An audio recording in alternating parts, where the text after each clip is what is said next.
In this video, we're going to talk about the Neversummer Snow Trooper, their supposed Swiss Army knife board. Yeah, okay, sure, whatever you guys got to tell yourself to sell the damn thing. It's got a slightly softer than middle of the road flex pattern to it, and it's got their patented RC technology, so you can play around with it. It's kind of dead, it's not really lively, and it just does snowboard things. This board features Neversummer's original RC technology, so reverse camber between the feet, camber underfoot. This means you can independently load up the camber zones and pop with it, and still have that play of reverse camber between the feet. This board comes in with a below the middle of the road flex pattern. I mean, it borders on being a jib noodle. It was that soft. There's a lot of torsional flex to it, a lot of play out in the tips. It's not really stable or damp. It's just kind of dead and lifeless.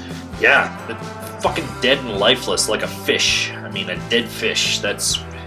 You can feel every little bit of vibration in this. There's a ton of chatter underfoot. It's just one of those boards that it's not damp, which is what Neversummers are supposed to be known for, and it's not lively.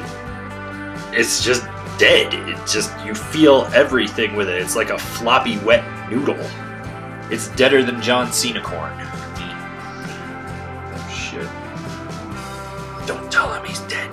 This is one of those boards that has that hybrid camber, with the reverse between the feet and camber underfoot. So you have to load up the camber zone to get pop, and dear God, do you have to load it up.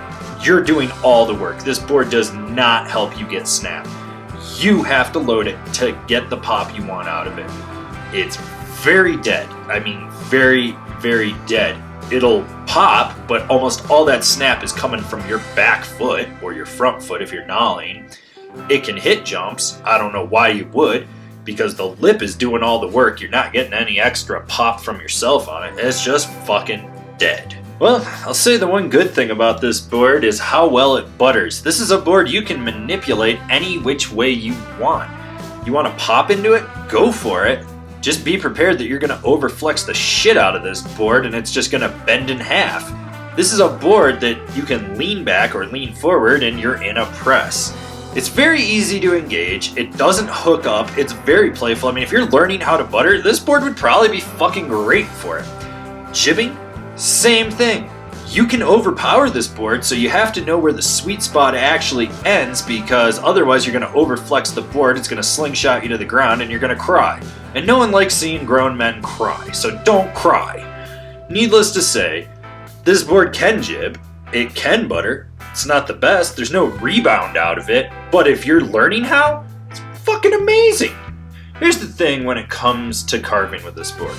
It'll do the job, it'll do it okay, it'll do snowboard things when you want to, but if you try to push it to the limit, it's just going to wash out and fold on you.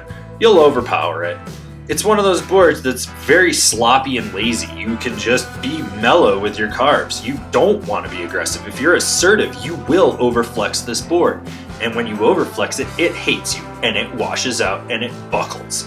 It sucks. Basically, if you're looking to progress, you're like a low-level intermediate or like a high-level beginner, probably going to be great for you.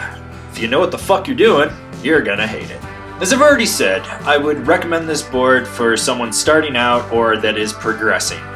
It's a board that you will hit its limitations and outgrow. It wasn't really that fun to ride and it's kind of dead, which is great, which means it's not going to buck you around as you're learning to progress, but if you know what the fuck you're doing, you're just riding a dead, limp-ass noodle. Okay, so what other boards are comparable to the Snow Trooper? Well, right off the top of my head, I think of the Rome Gangplank, the Marhar Half-Breed, the Libtech Skate Banana, the Ride Machete, the Arbor Formula. Alright, so now you've decided what snowboard you're going to get, and you're going to decide where you're going to buy it. If you're shopping local, awesome. Slap your local shop guys a high five and tell them they're killing it.